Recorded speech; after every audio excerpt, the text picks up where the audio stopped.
¿Qué pasaría si Jesucristo revelara la ubicación exacta del trono de Satanás en la tierra? No estoy hablando de una parábola, no estoy hablando de un símbolo poético, estoy hablando de un lugar real, con coordenadas geográficas, donde el poder de las tinieblas estableció su sede visible. La Escritura nos dice en Apocalipsis 2:13, algo que la mayoría de los cristianos pasan por alto.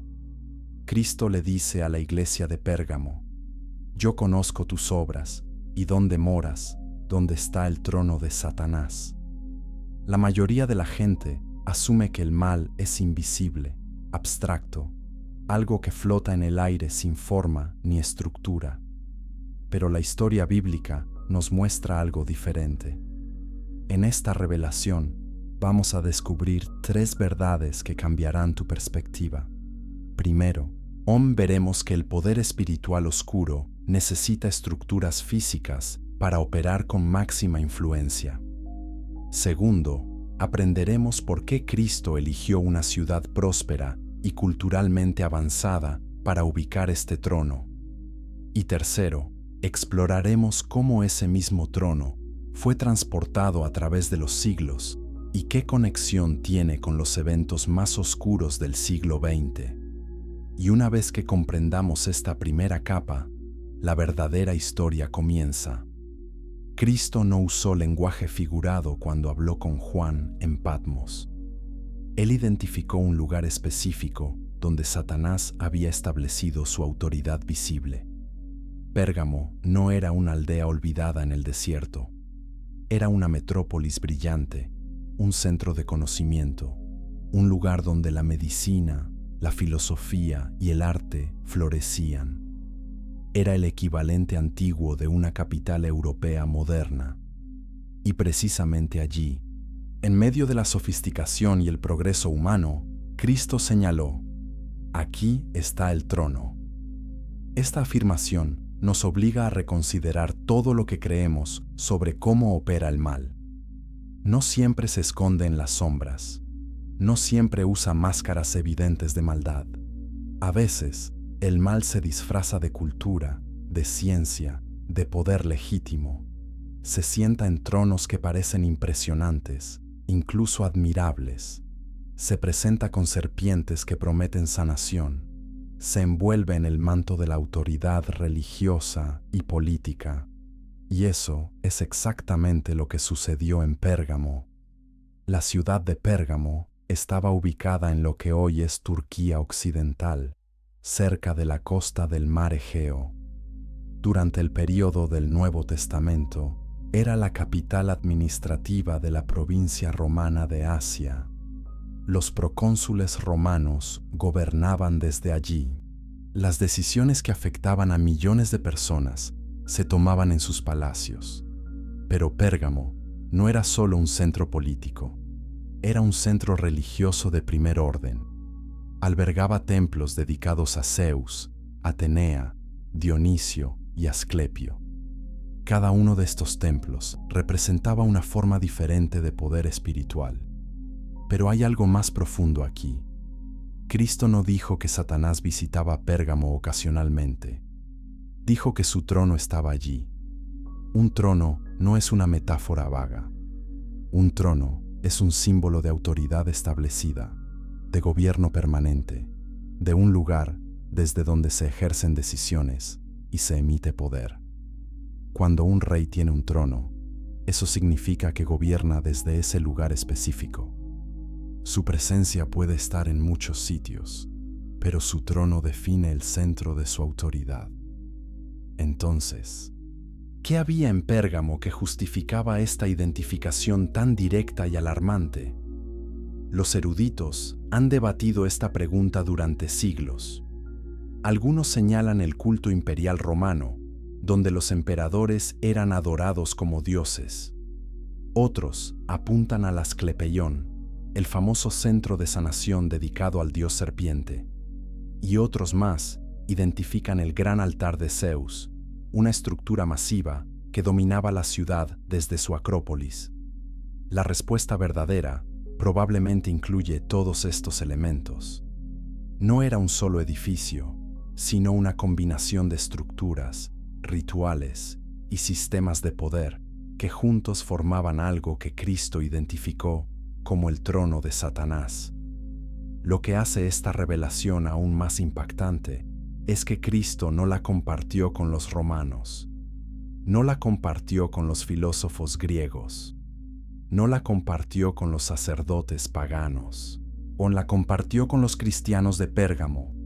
Les estaba diciendo: yo sé dónde vives, yo sé bajo qué presión estás, yo sé que cada día caminas por calles donde el poder de las tinieblas se ha establecido de manera visible y oficial. Este era un mensaje de reconocimiento, de validación de su lucha y también de advertencia. Porque vivir donde está el trono de Satanás no es una casualidad geográfica, es una prueba espiritual, es una invitación constante a comprometerse, a adorar lo que no debe ser adorado, a doblar la rodilla ante poderes que demandan lealtad absoluta. Y Cristo sabía que algunos en Pérgamo habían resistido. Sabía que un hombre llamado Antipas había pagado el precio máximo por su fidelidad. Pero también sabía que otros estaban siendo seducidos por doctrinas falsas, por compromisos convenientes, por la tentación de encajar en una cultura que ofrecía tantas recompensas materiales. Si quieres entender la guerra espiritual real, no puedes ignorar Pérgamo. Si quieres entender cómo el mal construye sistemas de poder, debes estudiar esta ciudad. Si quieres saber por qué algunos cristianos enfrentan persecución mientras otros viven en relativa comodidad, necesitas comprender la geografía espiritual. Y Cristo nos dio la clave cuando identificó este lugar específico. Suscríbete para descubrir más verdades bíblicas que transformarán tu comprensión de la Escritura. Pero hay una pregunta que debemos hacernos. ¿Por qué Pérgamo? ¿Por qué no Roma, la capital del imperio? ¿Por qué no Jerusalén, donde Cristo fue crucificado? ¿Por qué no Babilonia, la ciudad que simboliza la rebelión humana desde el Génesis? La respuesta nos llevará a explorar la naturaleza misma del poder espiritual y cómo opera en el mundo visible. Y lo que descubriremos cambiará la forma en que vemos las estructuras de autoridad que nos rodean hoy. La Biblia no es un libro de historia abstracta, es un mapa de realidades espirituales que todavía operan. Y cuando Cristo señala un lugar físico y dice: aquí está el trono de Satanás, nos está enseñando a leer el mundo con ojos espirituales. Nos está mostrando que el mal no es solo una fuerza invisible.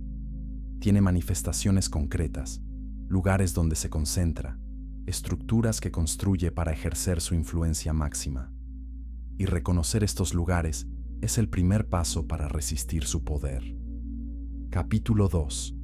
Pérgamo, la ciudad donde el cielo y el infierno se encontraban. Pérgamo no era una ciudad cualquiera. Era una joya del mundo antiguo, un lugar donde el conocimiento humano alcanzó alturas extraordinarias. Su biblioteca era la segunda más grande del mundo conocido, superada solo por la legendaria Biblioteca de Alejandría. Aquí se inventó el pergamino, el material de escritura que revolucionó la preservación del conocimiento y que lleva el nombre de esta ciudad. Los intelectuales viajaban desde todos los rincones del Mediterráneo para estudiar en sus escuelas. Los enfermos llegaban buscando sanación en su famoso centro médico.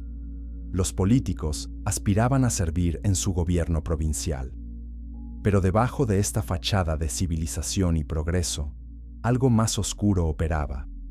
La ciudad estaba construida en niveles, como una pirámide escalonada que ascendía desde el valle hasta la cima de una montaña escarpada.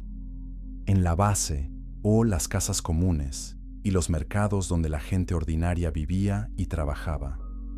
En el nivel medio, los teatros, gimnasios y baños públicos donde la cultura griega se expresaba, y en la cima, la Acrópolis, donde los templos más importantes dominaban el paisaje visible a kilómetros de distancia. Esta arquitectura vertical no era accidental. Representaba una jerarquía espiritual, una escalera de poder que ascendía desde lo humano hasta lo divino. El primer templo que encontrarías al ascender era el dedicado a Atenea, la diosa de la sabiduría. Pérgamo se enorgullecía de su herencia intelectual griega, pero a medida que subías más alto, los templos cambiaban. El templo de Dionisio celebraba los misterios de la embriaguez y el éxtasis.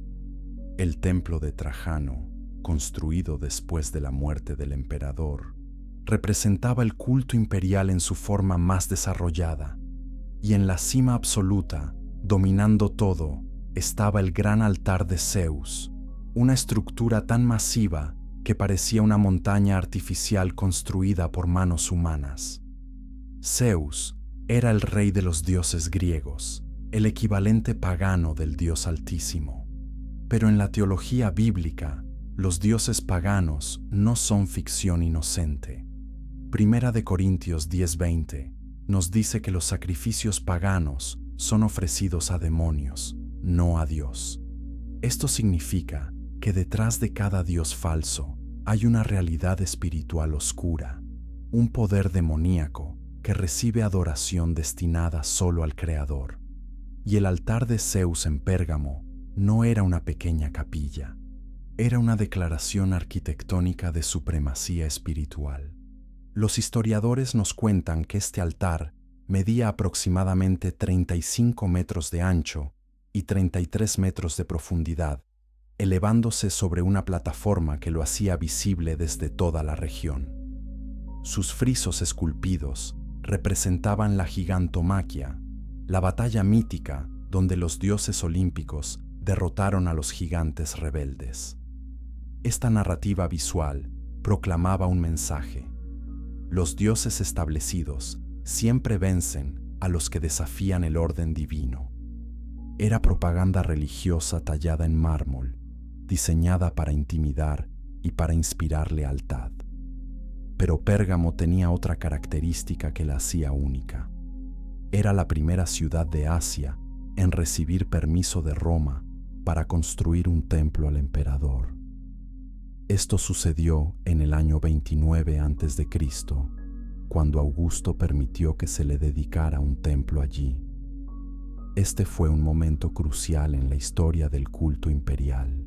No se trataba solo de honrar a un líder político, se trataba de adoración religiosa.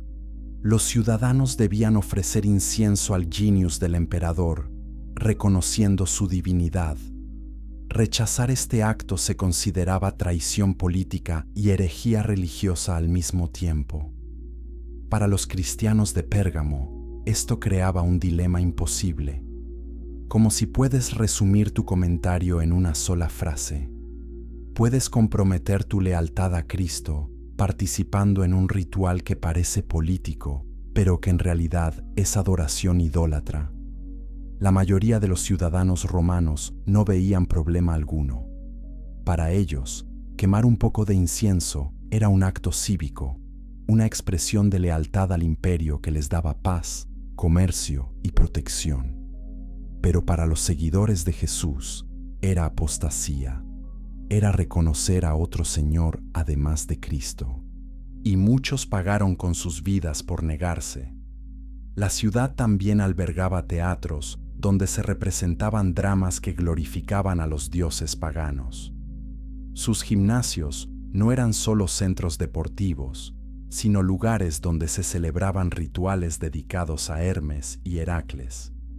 Incluso los baños públicos, que parecen instalaciones seculares para nosotros, estaban asociados con ceremonias de purificación pagana. En Pérgamo, la vida cotidiana estaba saturada de idolatría. No podías comprar comida sin encontrarla en mercados donde se vendía carne sacrificada a ídolos. No podías participar en eventos sociales sin estar expuesto a rituales religiosos paganos. Este era el contexto en el que la iglesia cristiana tenía que sobrevivir. No tenían edificios, no tenían poder político, no tenían protección legal. Se reunían en casas privadas, susurraban oraciones y arriesgaban todo cada vez que confesaban públicamente a Cristo. Y Cristo les dijo: yo sé dónde vives, yo sé que vives donde está el trono de Satanás. No era una exageración, era un reconocimiento de la realidad espiritual que enfrentaban cada día. Comparte este mensaje con alguien que necesita entender la verdadera naturaleza de la guerra espiritual, porque lo que pasó en Pérgamo no es historia antigua. Es un patrón que se repite en cada época cuando el poder religioso, político y cultural se unen para exigir lealtad absoluta. Y los cristianos siempre enfrentan la misma elección: conformarse o resistir. La tentación de Pérgamo no era obvia. No era adorar demonios con cuernos en templos oscuros. Era participar en una sociedad sofisticada que ofrecía educación, sanación, prosperidad y estatus. Todo a cambio de pequeños compromisos. Era decir, puedo honrar a Cristo en mi corazón mientras hago lo que la sociedad exige externamente. Era la mentira de que puedes servir a dos señores si eres lo suficientemente inteligente para equilibrarlos. Y algunos cristianos en Pérgamo cayeron en esa trampa. Cristo mencionó en su carta que algunos allí sostenían la doctrina de Balaam, que enseñó a los israelitas a comprometerse con prácticas paganas.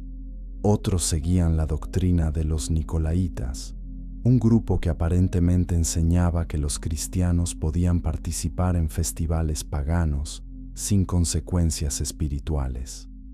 Estas no eran doctrinas menores sobre detalles teológicos. Eran enseñanzas que socavaban la exclusividad de la lealtad a Cristo. Eran el equivalente antiguo de decir: Dios entiende que tienes que sobrevivir en este mundo. No espera que seas fanático. Pero Cristo no aceptó estos compromisos. Los llamó por lo que eran: traición espiritual. Y prometió venir con la espada de su boca para pelear contra los que no se arrepintieran. El lenguaje es militante porque la situación era de guerra. No era tiempo de diplomacia espiritual. Era tiempo de elegir un lado y mantenerse firme, sin importar el costo. Y en medio de esta presión aplastante, hubo un hombre que eligió la fidelidad absoluta. Su nombre era Antipas, y su historia define lo que significa ser testigo fiel hasta la muerte. Capítulo 3. El Asclepeión, el hospital donde las serpientes curaban. A unos 3 kilómetros de la Acrópolis de Pérgamo, en un valle tranquilo rodeado de colinas verdes, estaba uno de los centros médicos más famosos del mundo antiguo, el Asclepeión. Este no era un simple hospital. Era un complejo religioso médico dedicado a Asclepio, el dios griego de la sanación, cuyo símbolo era una serpiente enrollada en un bastón. Ese símbolo, curiosamente, todavía se usa en la medicina moderna, aunque pocos entienden su origen pagano. El Asclepeión de Pérgamo atraía a pacientes de todo el Mediterráneo que buscaban curas para enfermedades físicas y mentales. El proceso de sanación en el Asclepeión no era lo que esperarías de un hospital moderno. Era un ritual espiritual que combinaba elementos médicos con prácticas religiosas profundamente paganas. Los pacientes primero debían purificarse, lavándose en las fuentes sagradas que fluían dentro del complejo. Luego, ayunaban durante varios días para preparar sus cuerpos y mentes. Después participaban en ceremonias donde bebían agua de manantiales considerados sagrados y caminaban por túneles subterráneos oscuros, diseñados para desorientar y abrir la mente a experiencias espirituales. La parte más impactante del tratamiento ocurría en el Abatón, una sala especial donde los pacientes dormían durante la noche. Los sacerdotes de Asclepio soltaban serpientes no venenosas en esta sala mientras los pacientes dormían. La creencia era que el dios Asclepio se manifestaría en sueños, a menudo en forma de serpiente, y revelaría la cura necesaria. Los pacientes despertaban y reportaban sus sueños a los sacerdotes, quienes interpretaban los mensajes divinos y prescribían tratamientos basados en estas revelaciones. Algunos de estos tratamientos eran sorprendentemente avanzados para su época. Dietas específicas, ejercicios, baños terapéuticos e incluso cirugías menores. Pero detrás de esta fachada médica había algo más siniestro. La serpiente como símbolo de sanación no es neutral en la cosmovisión bíblica. Génesis 3 identifica a la serpiente como el instrumento de la caída humana, el engañador que prometió conocimiento y vida, pero entregó muerte. Apocalipsis 12:9 lo hace aún más claro. La serpiente antigua, que se llama Diablo y Satanás, el cual engaña al mundo entero. Entonces, cuando los pacientes en Pérgamo buscaban sanación a través de rituales que invocaban serpientes, no estaban simplemente participando en medicina alternativa. Estaban, sin saberlo, invocando símbolos directamente asociados con el enemigo de Dios. El Asclepeión era famoso en todo el mundo romano. Galeno, uno de los médicos más influyentes de la historia, nació en Pérgamo y estudió allí. Su trabajo sentó las bases de la medicina occidental durante más de 1000 años. Pero incluso Galeno, con todo su conocimiento científico, operaba dentro de un marco religioso pagano. La línea entre ciencia y magia, entre medicina y ritual, era difusa en el mundo antiguo, y en Pérgamo, esa línea prácticamente no existía. Para los cristianos que vivían en Pérgamo, el Asclepeión representaba una tentación específica. ¿Qué haces cuando tu hijo está enfermo y los médicos cristianos no existen aún? ¿Puedes llevar a tu familia al Asclepeión y participar en sus rituales solo para obtener tratamiento médico? ¿O eso constituye compromiso espiritual? Estas no eran preguntas hipotéticas. Eran dilemas reales que las familias cristianas enfrentaban, y diferentes personas respondían de diferentes maneras, creando tensiones dentro de la comunidad cristiana sobre cuánto compromiso era aceptable. La arquitectura del Asclepeión reflejaba su propósito dual. Tenía una biblioteca médica extensa donde se almacenaban los registros de tratamientos y curaciones. Tenía un teatro donde se realizaban representaciones diseñadas para elevar el ánimo de los pacientes, basándose en la creencia antigua de que la salud mental afectaba la salud física. Tenía columnatas donde los pacientes podían caminar y meditar, y tenía el templo central de Asclepio, donde se realizaban sacrificios de animales y se ofrecían oraciones al Dios sanador. Todo el complejo estaba diseñado para integrar cuerpo, mente y espíritu en el proceso de sanación, pero dentro de un marco completamente pagano. Uno de los elementos más fascinantes del Asclepeión era el túnel sagrado que conectaba la entrada del complejo con el templo central. Este túnel medía más de 80 metros de largo y estaba diseñado para crear una experiencia de descenso y ascenso simbólicos. Los pacientes entraban en la oscuridad, caminaban en silencio y emergían en el área del templo, simbolizando un viaje desde la enfermedad hacia la salud, desde lo profano hacia lo sagrado. Este tipo de ritual de iniciación era común en las religiones mistéricas de la época, diseñadas para transformar psicológicamente al participante. Los testimonios de curaciones en el Asclepeión están documentados en inscripciones que todavía existen. Pacientes dejaban placas de piedra agradeciendo a Asclepio por curarlos de ceguera, parálisis, infertilidad y otras condiciones. Algunos de estos testimonios suenan notablemente similares a los milagros registrados en los evangelios. Esto plantea una pregunta incómoda. ¿Podían los dioses falsos realmente sanar? ¿O eran curaciones psicosomáticas o incluso engaños demoníacos diseñados para validar la adoración falsa? La Escritura nos da pistas. Éxodo 7 muestra que los magos de Faraón pudieron replicar algunos de los milagros de Moisés a través de artes ocultas. Segunda de Tesalonicenses 2:9 advierte que el hombre de iniquidad vendrá con gran poder y señales y prodigios mentirosos. Apocalipsis 13:13-14 describe a la bestia realizando señales milagrosas para engañar a los habitantes de la tierra. Esto sugiere que el poder sobrenatural no siempre viene de Dios. El enemigo también puede manifestar fenómenos que parecen milagrosos para validar sistemas de adoración falsa. Esto hace que el ministerio de sanación de Jesús sea aún más significativo. Él no sanaba a través de rituales elaborados, serpientes sagradas o sueños interpretados por sacerdotes. Sanaba con una palabra, con un toque, con autoridad directa sobre la enfermedad. Y cuando sanaba, no dirigía la gratitud hacia símbolos o instituciones, sino hacia el Padre Celestial. La sanación cristiana siempre apunta hacia Dios, no hacia un sistema que exige lealtad continua y participación ritual.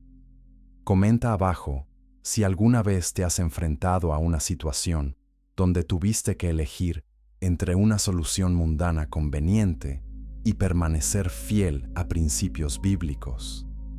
El Asclepeión de Pérgamo siguió funcionando durante siglos, incluso después de que el cristianismo se convirtió en la religión oficial del Imperio Romano. Esto demuestra cuán profundamente arraigadas estaban estas prácticas en la cultura. No desaparecieron simplemente porque un edicto imperial cambiara la religión oficial.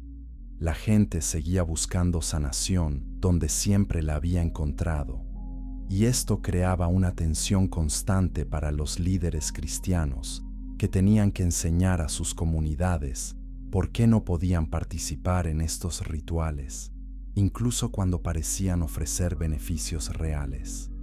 La serpiente de Asclepio y la serpiente del Edén, la promesa de sanación física y la promesa de conocimiento prohibido. El Asclepeión de Pérgamo encarnaba la misma tentación antigua envuelta en una forma culturalmente sofisticada y médicamente avanzada. Y para los cristianos que vivían donde estaba el trono de Satanás, resistir esta tentación no era un acto teórico de pureza doctrinal, era una decisión práctica que podía significar la diferencia entre vida y muerte, entre aceptación social y marginación. Pero Cristo los llamaba a confiar en Él, no en las serpientes que prometían sanación. Capítulo 4. El gran altar, una montaña construida por manos humanas. Si el Asclepeión representaba la seducción del bienestar físico, el gran altar de Zeus representaba la seducción del poder político y religioso establecido. Esta estructura dominaba la Acrópolis de Pérgamo, visible desde kilómetros de distancia, una declaración arquitectónica de supremacía que no pedía lealtad, la exigía. Los reyes de Pérgamo que la construyeron no estaban creando simplemente un lugar de adoración. Estaban construyendo un símbolo de su autoridad divina, un trono visible para un Dios que legitimaba su gobierno. El altar fue construido durante el reinado de Eumenes II, alrededor del año 170 a.C., para conmemorar las victorias militares de su padre sobre los gálatas, tribus celtas que habían invadido Asia Menor. Pero su propósito iba más allá de la conmemoración histórica. Era un monumento a la teología del poder. la idea de que los gobernantes humanos derivan su autoridad de los dioses y que resistir a los gobernantes es resistir a los dioses mismos. Esta teología justificaba la obediencia absoluta y castigaba la disidencia como blasfemia. La estructura del altar era extraordinaria. Se elevaba sobre una plataforma elevada, con una escalera monumental de más de 20 metros de ancho que conducía a la parte superior. Los lados del altar estaban decorados con un friso masivo de más de 100 metros de longitud, tallado en alto relieve, que representaba la gigantomaquia con un detalle y una violencia impresionantes. Cada panel mostraba dioses olímpicos combatiendo contra gigantes en posturas dramáticas, músculos tensos, rostros contorsionados por el esfuerzo y el dolor. Era arte propagandístico del más alto nivel, diseñado para intimidar y para inspirar asombro.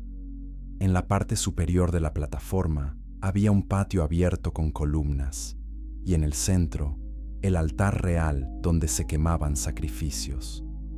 Los animales eran sacrificados aquí, y su sangre fluía por canales diseñados específicamente para este propósito. El humo de los sacrificios se elevaba constantemente, visible desde toda la ciudad, a un recordatorio perpetuo de que los dioses exigían adoración y que el orden cósmico dependía de estos rituales. Para los paganos, este era un acto piadoso que mantenía el favor divino. Para los cristianos, era una abominación. Lo que hace que este altar sea particularmente significativo en el contexto del Apocalipsis es su forma. Vista desde abajo, la estructura no parecía un simple altar. Parecía un trono masivo, con la escalera como su acceso y la plataforma superior como su asiento. Esta semejanza no pasó desapercibida para los primeros cristianos. Cuando Cristo dijo que el trono de Satanás estaba en Pérgamo, muchos naturalmente pensaron en esta estructura imponente que dominaba la ciudad. No era solo un lugar de adoración, era un símbolo de autoridad espiritual rival, una declaración de que Zeus, no Yahvé, gobernaba el cosmos. Los reyes atálidas de Pérgamo, que construyeron este altar, eran astutos. Entendieron que el poder político necesita legitimación religiosa para ser duradero. No puedes gobernar solo con ejércitos. Necesitas que la gente crea que tu gobierno es correcto, ordenado por los dioses, parte del orden natural del universo. El gran altar servía exactamente ese propósito. Cada vez que un ciudadano lo veía, recibía el mensaje subliminal: nuestros reyes gobiernan porque los dioses lo aprueban y Zeus mismo respalda su autoridad. Esta fusión de poder político y religioso es precisamente lo que hacía a Pérgamo tan peligroso para los cristianos. No enfrentaban simplemente la opción de adorar a Zeus o no. Enfrentaban un sistema donde rechazar la adoración a Zeus significaba rechazar la autoridad del Estado, cuestionar el orden social establecido y posicionarse como enemigos de la estabilidad pública. El politeísmo romano era tolerante en teoría, permitía que cada pueblo adorara a sus propios dioses, siempre y cuando también participara en el culto cívico que unificaba el imperio. Pero el cristianismo era exclusivista. No permitía ese compromiso. Like este video si estás comenzando a ver cómo las estructuras de poder antiguas reflejan las estructuras de poder modernas. Porque las formas cambian, pero los principios permanecen. El gran altar de Pérgamo enseña una lección que trasciende su época. Cuando la autoridad política se viste de legitimidad religiosa, resistir se convierte en un acto tanto político como espiritual. Y eso es exactamente lo que los cristianos en Pérgamo tuvieron que hacer. Los sacrificios en el altar no eran eventos privados. Eran ceremonias públicas que involucraban a toda la comunidad. Los festivales religiosos se celebraban aquí, con procesiones que subían la montaña, músicos tocando, sacerdotes realizando rituales elaborados y la población observando. Participar en estos festivales era parte de la vida cívica normal. No participar te marcaba como extraño, como alguien que rechazaba la identidad comunitaria. Y en una sociedad donde la identidad individual estaba profundamente entrelazada con la identidad colectiva, este rechazo tenía consecuencias sociales y económicas severas. Imagina ser un comerciante cristiano en Pérgamo. Tus socios comerciales te invitan al festival de Zeus. Se sacrificarán animales, habrá un banquete con la carne sacrificada y se harán negocios importantes allí. Todos los comerciantes respetables estarán presentes. Rechazar la invitación no solo te hace parecer antisocial, te hace parecer impío y potencialmente traidor. ¿Qué haces? ¿Vas y participas mínimamente, diciéndote a ti mismo que Dios conoce tu corazón? ¿O te niegas y arriesgas tu negocio, tu reputación y potencialmente tu seguridad? Esta era la presión constante bajo la cual vivían los cristianos de Pérgamo. Y Cristo reconoció esta presión cuando dijo: «Yo sé dónde moras». No estaba simplemente reconociendo su ubicación geográfica, estaba reconociendo el peso espiritual de vivir en un lugar donde cada estructura, cada ritual, cada interacción social estaba saturada de idolatría. Vivir donde está el trono de Satanás significa que la tentación no viene ocasionalmente, viene constantemente, de todas las direcciones, vestida de normalidad y racionalidad. El gran altar de Pérgamo permaneció en pie durante siglos, sobreviviendo al declive de la dinastía atálida, la anexión romana, el auge del cristianismo y las invasiones posteriores. Pero en el siglo XIX, su historia tomaría un giro extraordinario que conectaría a Pérgamo con uno de los capítulos más oscuros de la historia moderna. Y esa conexión plantea preguntas inquietantes sobre si el trono de Satanás simplemente cambió de ubicación, llevando su influencia a un nuevo centro de poder. Capítulo 5. Antipas, el hombre que eligió morir en el trono de Satanás. En medio de toda la presión, toda la tentación y toda la seducción de Pérgamo, hubo un hombre que se mantuvo firme. Su nombre era Antipas, y Cristo lo mencionó específicamente en su carta a la iglesia. Antipas, mi testigo fiel, el cual fue muerto entre vosotros, de donde mora Satanás. No sabemos mucho sobre Antipas de las Escrituras. No escribió libros, no fundó iglesias, no realizó milagros registrados, pero hizo algo que Cristo consideró tan significativo que lo inmortalizó en el libro del Apocalipsis. Murió sin negar su fe. Las tradiciones cristianas antiguas nos dan algunos detalles sobre el martirio de Antipas. Según estas fuentes, era el obispo de la iglesia en Pérgamo durante el reinado del emperador Domiciano, a finales del siglo I. Domiciano era particularmente celoso en promover el culto imperial y perseguía a los cristianos que se negaban a adorarlo como Señor y Dios. En Pérgamo, donde el culto imperial tenía su templo más antiguo en Asia, esta presión era especialmente intensa. La tradición cuenta que Antipas fue arrestado por negarse a participar en los sacrificios imperiales y por predicar abiertamente que solo Jesús era Señor. Fue llevado ante las autoridades y se le dio una simple opción: ofrecer incienso al emperador o morir. Esta no era una prueba teológica complicada. No se le pedía que negara la resurrección o que aceptara una herejía doctrinal. Se le pedía simplemente que realizara un gesto cívico que todos los ciudadanos leales realizaban. Pero Antipas entendió lo que muchos no entendían. Ese gesto no era simplemente político, era adoración. Antipas se negó, y según la tradición, fue ejecutado de una manera particularmente horrible. Fue colocado dentro de un toro de bronce hueco, una estructura diseñada para torturas y ejecuciones. Se encendía fuego debajo del toro, y la víctima dentro era lentamente asada viva. Los gritos de la víctima supuestamente sonaban como los mugidos de un toro, añadiendo un elemento grotesco de entretenimiento público a la ejecución. Antipas murió en agonía, pero murió sin negar a Cristo. Y Cristo lo llamó mi testigo fiel. La palabra griega para testigo es martis, de donde obtenemos la palabra mártir.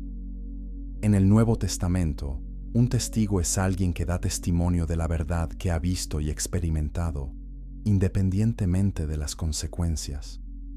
Pero a medida que la persecución se intensificó, el significado de la palabra cambió. Un mártir llegó a ser específicamente alguien que moría por su testimonio. Antipas representa la transición entre estas dos ideas.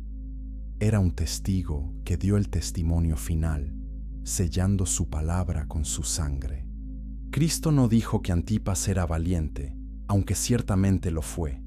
No dijo que era inteligente o elocuente, aunque pudo haber sido ambas cosas. Dijo que era fiel. La fidelidad es diferente del heroísmo momentáneo. El heroísmo puede ser un acto impulsivo en un momento de crisis.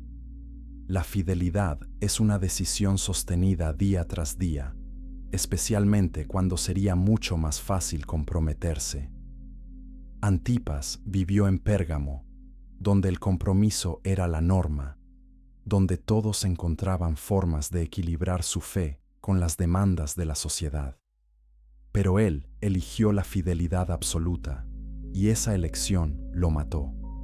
Lo que hace el testimonio de Antipas aún más poderoso es su contexto. Cristo mencionó su nombre en una carta que también señalaba problemas en la iglesia de Pérgamo. Algunos allí sostenían doctrinas que permitían el compromiso. Algunos participaban en festivales paganos. Algunos comían carne sacrificada a ídolos sin escrúpulos. Y en medio de esta comunidad mixta, donde algunos resistían y otros se comprometían, Antipas se destacaba como el estándar de oro de fidelidad. Su muerte era un reproche silencioso a todos los que encontraban excusas para evitar el costo del discipulado. Suscríbete a este canal si necesitas inspiración para mantenerte fiel en medio de un mundo que constantemente pide compromisos. Porque la historia de Antipas no es solo historia antigua. Es un espejo que nos muestra quiénes somos realmente cuando se nos pone a prueba. Y las preguntas que enfrentó son las mismas preguntas que enfrentamos hoy, solo con diferentes disfraces culturales. ¿Por qué Cristo destacó específicamente a Antipas? Porque en un lugar donde Satanás tenía un trono y donde el poder de las tinieblas estaba concentrado y visible, la fidelidad de un hombre brillaba como una luz imposible de ignorar. Antipas no derrotó a Satanás con poder militar, no destruyó el altar de Zeus, no cerró el Asclepeión, no cambió las leyes romanas, simplemente se negó a doblar la rodilla. Y ese simple acto de resistencia era, en sí mismo, una victoria espiritual que el infierno no podía contrarrestar. La Escritura enseña que Satanás es derrotado por la sangre del Cordero y por la palabra del testimonio de ellos, y menospreciaron sus vidas hasta la muerte. Apocalipsis 12:11. Antipas encarna perfectamente este versículo. La sangre del Cordero lo cubría. La palabra de su testimonio era clara e inquebrantable, y menospreció su vida hasta la muerte. Estas tres cosas juntas constituyen la fórmula de victoria sobre el enemigo, no en el sentido de evitar el sufrimiento, sino en el sentido de mantener la integridad espiritual sin importar lo que suceda. Es notable que Cristo No prometió proteger a Antipas de la muerte. No intervino con un ángel para rescatarlo del toro de bronce. No detuvo la ejecución. Dejó que sucediera. Y esto plantea una pregunta que muchos cristianos evitan. ¿Significa la fidelidad a Dios que Él siempre nos protegerá físicamente? La respuesta bíblica es no. Hebreos 11 enumera a los héroes de la fe, y algunos fueron liberados milagrosamente, mientras que otros fueron torturados sin aceptar liberación. Ambos grupos eran fieles. Ambos agradaban a Dios, pero sus resultados terrenales fueron radicalmente diferentes. Antipas nos enseña que la fidelidad no es condicional al resultado. No somos fieles porque esperamos protección o recompensa inmediata. Somos fieles porque Cristo es digno de fidelidad, independientemente de las consecuencias.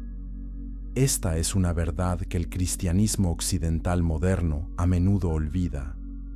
Hemos creado teologías de prosperidad que prometen bendición material a cambio de fe, como si Dios fuera un mecanismo transaccional. Pero Antipas nunca recibió prosperidad terrenal. Recibió una ejecución brutal, y Cristo lo llamó vencedor. La iglesia primitiva veneró a Antipas como uno de sus primeros mártires. Se construyeron iglesias en su honor. Se contó su historia para inspirar a generaciones de cristianos que enfrentaban sus propias pruebas. Y su nombre, mencionado una sola vez en toda la Escritura, se convirtió en un símbolo de lo que significa ser testigo fiel en los lugares más oscuros. Porque si puedes ser fiel donde está el trono de Satanás, puedes ser fiel en cualquier lugar. Capítulo 6. El culto imperial. Cuando los emperadores se convirtieron en dioses. Para entender completamente por qué Pérgamo era el trono de Satanás, debemos comprender el culto imperial romano, una de las innovaciones religiosas más exitosas de la historia. El culto imperial no comenzó como un sistema impuesto desde arriba. Comenzó desde abajo, con comunidades locales que buscaban honrar y ganarse el favor de sus gobernantes romanos. Y Pérgamo fue pionera en este desarrollo, convirtiéndose en la primera ciudad de Asia en construir un templo dedicado al divino Augusto y a la diosa Roma. El culto imperial era brillante en su simplicidad. No reemplazaba las religiones locales. No exigía que dejaras de adorar a tus dioses tradicionales. Simplemente añadía un elemento más: la adoración del emperador como manifestación divina del poder romano. Era inclusivo, flexible y políticamente útil. Para el imperio, creaba lealtad. Para las élites locales, demostraba su alineación con Roma. Para los ciudadanos comunes, era un acto patriótico que unificaba comunidades diversas bajo un símbolo común. Los emperadores no siempre afirmaban ser dioses durante sus vidas. Augusto fue cuidadoso, permitiendo la adoración de su genius o espíritu protector, pero no exigiendo adoración personal directa. Sin embargo, después de la muerte de los emperadores, el Senado romano podía declararlos divinos, elevándolos oficialmente al estatus de dioses. Este proceso, llamado apoteosis, transformaba a humanos muertos en deidades oficiales del panteón romano. Se construían templos en su honor, se nombraban sacerdotes para mantener su culto, y se esperaba que los ciudadanos participaran en rituales que honraban su memoria divina. Pero algunos emperadores fueron menos modestos. Calígula exigió ser adorado como Dios durante su vida. Nerón aceptó títulos divinos, y Domiciano, bajo cuyo reinado Juan escribió el Apocalipsis, insistió en ser llamado Dominus et Deus, Señor y Dios. Este título no era simplemente honorífico, era una afirmación teológica que colocaba al emperador en el nivel de las deidades supremas. Y para los cristianos, era una blasfemia intolerable que chocaba directamente con su confesión central: Jesús es Señor. El proceso de participar en el culto imperial era simple. Ibas al templo local dedicado al emperador, ofrecías un pellizco de incienso en el altar mientras declarabas: César es Señor. Recibías un certificado que probaba que habías cumplido con tu deber cívico. Este certificado podía ser necesario para ciertos negocios, transacciones legales o simplemente para evitar sospechas. Todo el proceso tomaba minutos. Parecía insignificante, especialmente para los romanos politeístas que no veían conflicto en honrar a múltiples dioses. Pero para los cristianos, esas palabras, César es Señor, eran apostasía. Su confesión central era: Jesús es Señor. Romanos 10:9. Estas dos afirmaciones eran mutuamente excluyentes. No podías tener dos señores absolutos. No podías dividir tu lealtad suprema. Entonces, cuando un cristiano se negaba a participar en el culto imperial, no estaba simplemente siendo terco sobre un ritual religioso. Estaba haciendo una declaración política y teológica. Ningún humano merece la adoración que solo Dios merece, y ninguna autoridad terrenal tiene el derecho de exigir la lealtad absoluta que solo Cristo merece. Esto colocaba a los cristianos en una posición imposible. Eran vistos como ateos porque no adoraban a los dioses tradicionales. Eran vistos como traidores porque no honraban al emperador como Dios. Eran vistos como antisociales porque no participaban en los festivales comunitarios que giraban en torno a la religión cívica. Y eran vistos como peligrosos porque su lealtad exclusiva a un rey invisible parecía socavar el orden social establecido. Las autoridades romanas no entendían por qué los cristianos no podían simplemente añadir a Jesús a su lista de dioses y continuar con sus vidas. Comparte este video con alguien que necesita entender por qué el compromiso religioso no siempre es una opción para los verdaderos creyentes. Porque el culto imperial romano plantea preguntas que todavía enfrentamos. ¿Qué haces cuando el Estado exige lealtad que pertenece solo a Dios? ¿Qué haces cuando participar en la sociedad requiere pequeños actos de conformidad que traicionan tus convicciones más profundas? ¿Dónde está la línea entre ser un ciudadano responsable y ser un adorador idólatra? En Pérgamo, esta tensión era particularmente aguda porque el culto imperial no era una innovación reciente. Llevaba décadas establecido, profundamente integrado en la identidad cívica de la ciudad. El templo de Augusto era un orgullo arquitectónico. Las procesiones imperiales eran eventos sociales importantes. Los sacerdocios del culto imperial eran posiciones prestigiosas ocupadas por las familias más prominentes. Rechazar el culto imperial en Pérgamo no era simplemente rechazar una práctica marginal, era rechazar el núcleo de lo que la ciudad consideraba su relación especial con Roma. Y esta es precisamente la razón por la que Cristo identificó a Pérgamo como la ubicación del trono de Satanás. No era solo que había templos paganos allí. Muchas ciudades tenían templos paganos. Era que en Pérgamo, el poder político, el prestigio cultural, la autoridad religiosa y la presión social se habían fusionado en un sistema que exigía lealtad absoluta y que castigaba la disidencia como traición tanto espiritual como política. Era un sistema que prometía bendición para los obedientes y destrucción para los rebeldes. Era un sistema que no podías ignorar o evitar. Estaba en todas partes, todo el tiempo, integrado en la estructura misma de la vida cotidiana.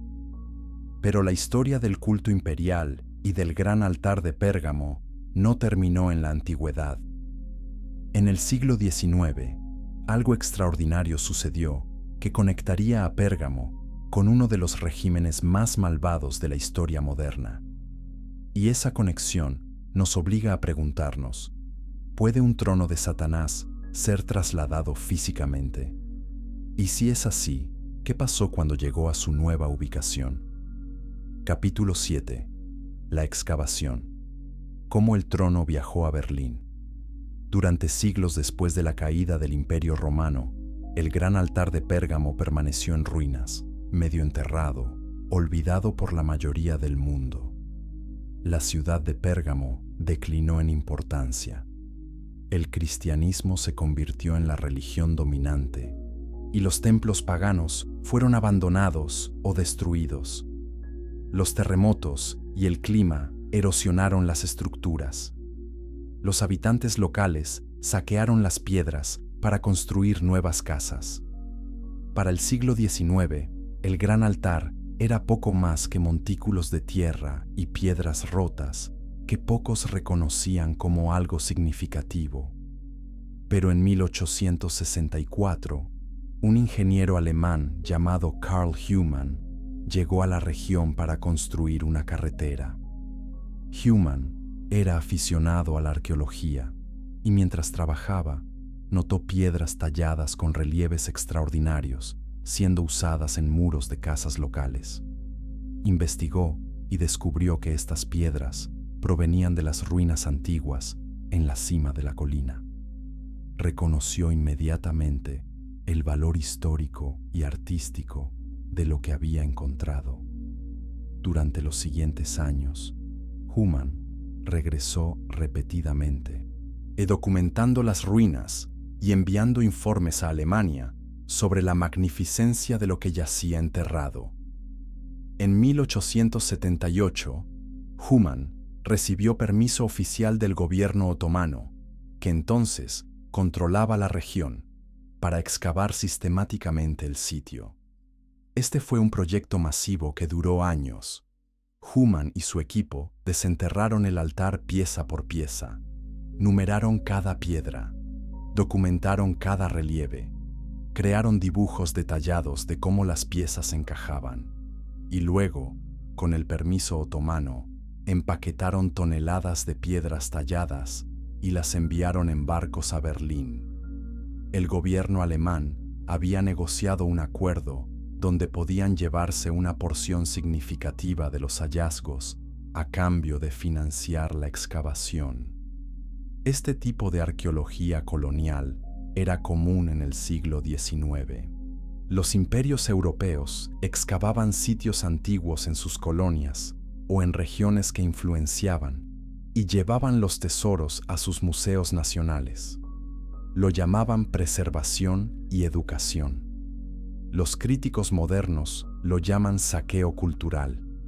Pero independientemente de cómo lo juzguemos éticamente, el resultado fue que el gran altar de Pérgamo, identificado por Cristo como el lugar donde estaba el trono de Satanás, fue desmantelado y trasladado a la capital de Alemania. En Berlín, las piedras fueron almacenadas mientras se decidía qué hacer con ellas. La idea de reconstruir el altar completo surgió, pero era un proyecto ambicioso que requería fondos masivos y habilidad técnica extraordinaria. Finalmente, en 1901, comenzó la construcción del Museo de Pérgamo, diseñado específicamente para albergar el altar reconstruido. El museo se terminó en 1930, y dentro de él, los arqueólogos reconstruyeron meticulosamente el gran altar usando las piedras originales, recreando su apariencia antigua con una precisión impresionante. El resultado era asombroso. Visitantes entraban al museo y se encontraban cara a cara con una estructura masiva de 2000 años de antigüedad, trasplantada del mundo antiguo al corazón de Europa moderna. Los frisos de la gigantomaquia rodeaban el altar, los dioses luchando contra los gigantes en un drama congelado en mármol. La escalera monumental ascendía hacia la plataforma del altar, invitando simbólicamente a los visitantes a acercarse. Era impresionante, hermoso y perturbador, especialmente para aquellos que conocían la identificación de Cristo de este lugar como el trono de Satanás. Pero hay algo más en esta historia que muchos no conocen. Durante el proceso de reconstrucción, los nazis estaban ascendiendo al poder en Alemania. Adolf Hitler visitó el altar reconstruido. Según varios historiadores, quedó profundamente impresionado por su escala y majestuosidad. Y cuando llegó el momento de diseñar el Zeppelinfeld en Nuremberg, el sitio donde se realizarían las concentraciones masivas del partido nazi, Hitler y su arquitecto Albert Speer crearon un diseño que reflejaba la forma del altar de Pérgamo. El Zeppelinfeld presentaba una tribuna masiva donde Hitler hablaba, diseñada para parecer un trono elevado sobre las masas. La escalera central ascendía dramáticamente, igual que la escalera del altar de Pérgamo. Las columnas y la arquitectura general evocaban el estilo grecorromano que los nazis idolatraban como el supuesto origen de la raza aria. Y desde esta tribuna, Hitler pronunciaba discursos que electrizaban a cientos de miles de seguidores, llamándolos a una visión de dominio racial que resultaría en la muerte de millones. Like este video si estás comenzando a ver la conexión perturbadora entre el trono antiguo y el trono moderno. Porque lo que sucedió no fue simplemente una coincidencia arquitectónica, fue un patrón que se repitió: el uso de símbolos religiosos antiguos para legitimar el poder político moderno, la fusión de autoridad espiritual y temporal, y la exigencia de lealtad absoluta bajo amenaza de muerte para los disidentes. El trono de Satanás no simplemente fue trasladado físicamente, su principio operativo fue reactivado en un nuevo contexto con consecuencias catastróficas. La pregunta que esto plantea es profunda. ¿Tienen los objetos físicos poder espiritual inherente? ¿O es la ideología y los sistemas que representan lo que lleva el poder? La Biblia enseña que los ídolos mismos no son nada, pero que los demonios operan detrás de la idolatría. 1 Corintios 8, 4-6, 10, 19-20.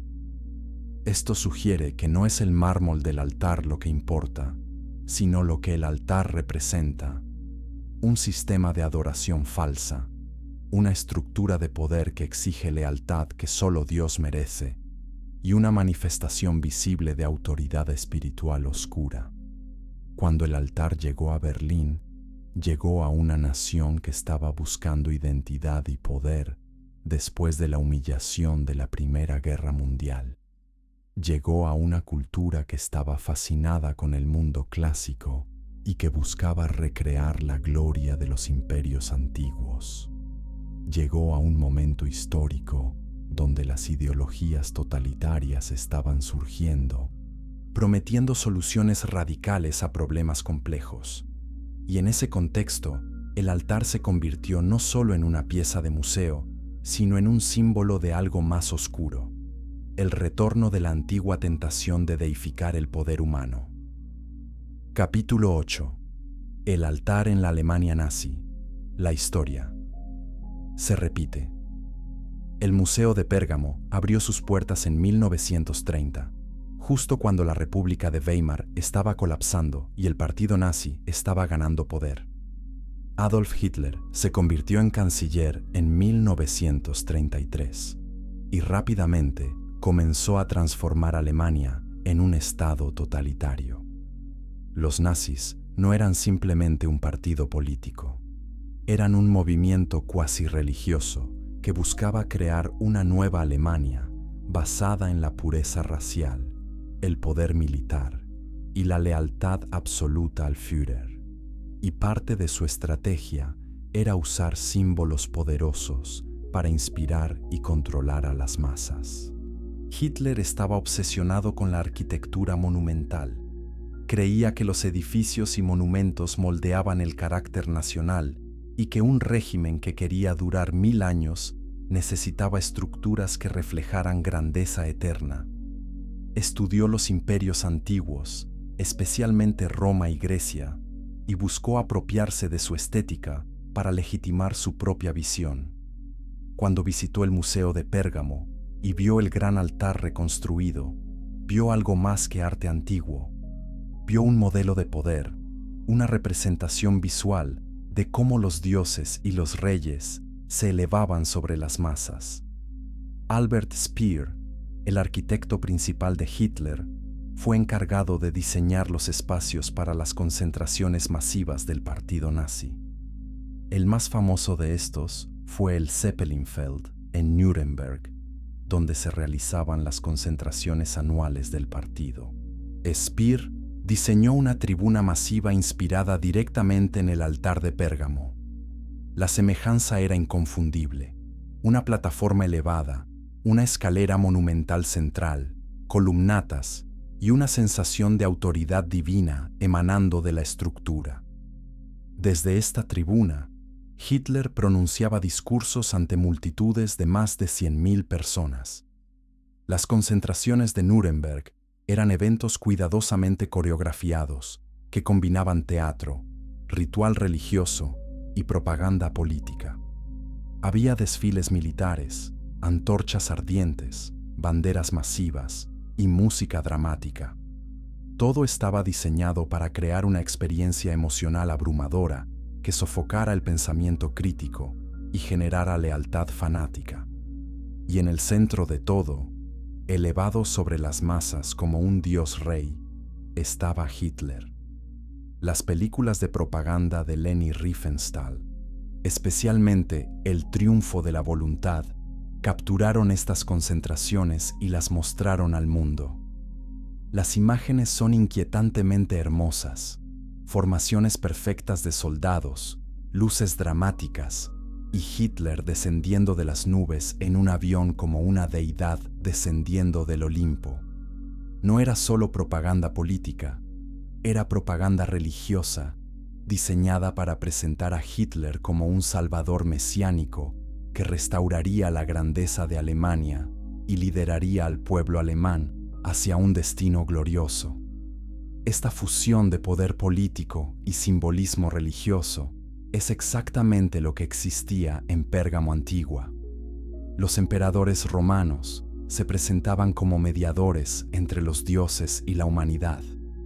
El culto imperial prometía bendición para los obedientes y castigo para los disidentes.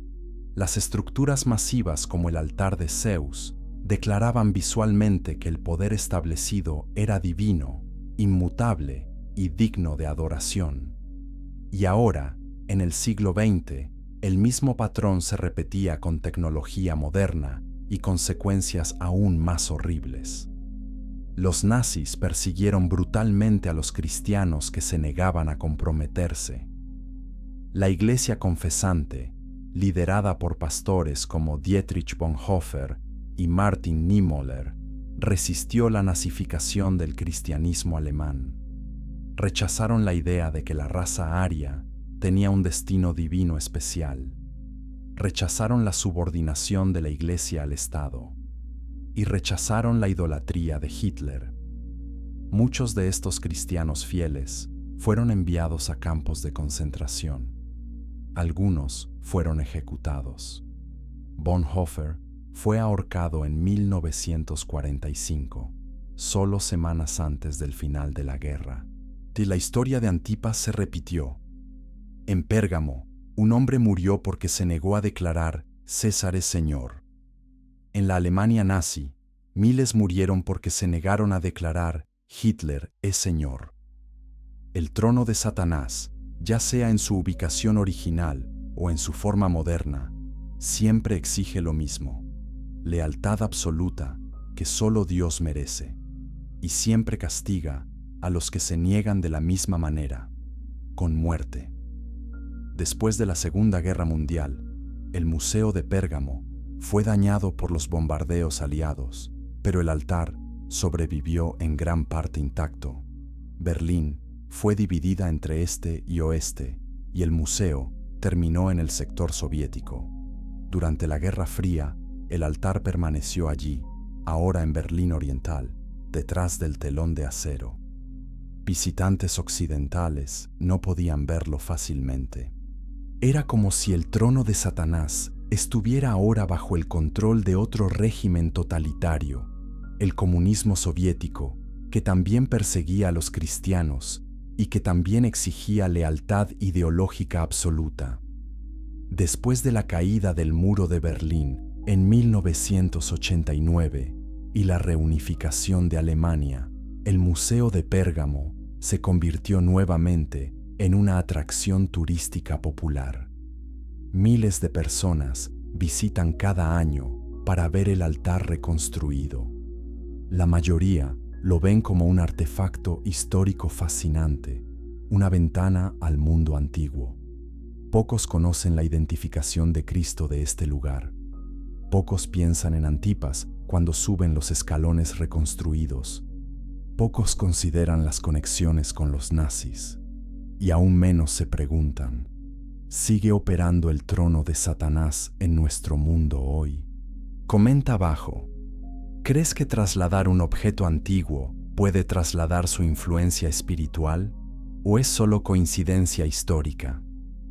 Porque esta pregunta nos obliga a pensar seriamente sobre la naturaleza del poder espiritual, sobre cómo el mal opera en el mundo y sobre si reconocemos los tronos de Satanás cuando aparecen en nuestro propio tiempo con formas culturalmente aceptables.